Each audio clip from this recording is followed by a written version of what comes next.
لە باشووری کوردستانەوە هاتوون یاری جۆرابێن لە خۆرهەڵاتی کوردستان بکەن. شەوانی درێژی زستانی هەموو ساڵێک ئەم جۆرە یاریە لە نێوان دانیشتوانی هەردوولا بەڕێوە دەچێت. ئەم جۆرە یاریە بۆتە هۆی بەهێزبوونی پەیوەندی دۆستایەتی و خزمایەتی لە نێوان دانیشتوانی خۆرهەڵات و باشووری کوردستان.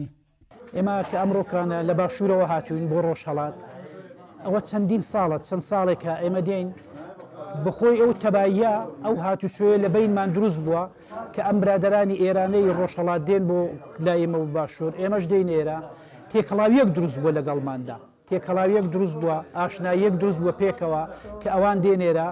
ئێمە زۆر خۆشحالین کەوان دێن سەردانی مەکەن لەوێ ئەو یاریە جۆلابێنەی کە ئایکەین لەگەڵ برادرانی ڕۆژهەڵات. ئێمەش کە دێینە ئێرانە زۆر بە خۆشحاڵیەوە ساسێکی زۆر خۆشمان هەیە کە دێن بۆ ئەو دیوەی لەگەڵ ئەم برادرانە پێکەوە دائەنیشین ئاشناییەکی و تەباییەک و یعنی معنەویە شتێکی خۆشمان لە بینی دروستە بیت و لەگەڵ ئەوانش ئەو یاریەی دەکەین کە ئەو یاریە جۆرابێنە گەمەشی زۆر قەدیم و خۆشە. والله فری ودام شەربی یازدەم ئەو دوم یازدەبوون فری ودام. وڵا دەگەڵ برادرانی لە باشووری کوردستان هەر دۆستین نزیکەی 25 ساڵێک دەبێ هاتوچوێن هەیە ئەوان دێن ئەمە دەچین ئیدی ساڵی سێ-چوار جاران هەتوچۆ یەکتر دەکەین. بەڵام کول دازستانان ئیدی یاری جۆرابێنێ هەیە و بە خاتری یاری جۆرابێنێ هەم ئەمە دەچین هەن ئەوان دێن.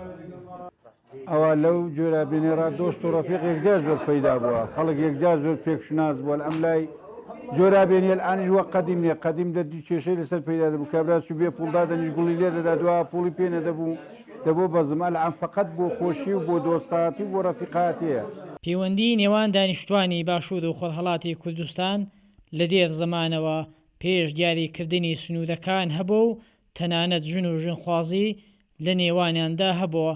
تا ئێستاش کەم و زۆر تا ئاستێک ئەم پەیوەندی کۆمەڵایەتیانە لە نێوان هەردوولا ماوە.